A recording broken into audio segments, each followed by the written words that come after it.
শারদীয় দুর্গাপুজোর আর মাত্র কিছুদিন বাকি, আর তারই প্রস্তুতিতে আমরা সবাই বেরিয়ে পড়লাম এক বিশেষ অভিযানে মা দুর্গার পূজার জন্য পদ্ম ফুল সংগ্রহ করতে।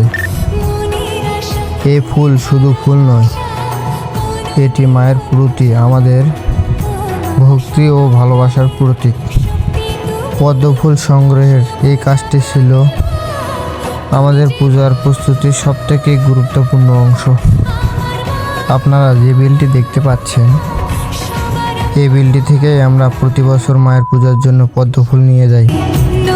তো অবশেষে নেমে পড়লাম বিলটির ভিতরে পদ্ম ফুল তোলার জন্য।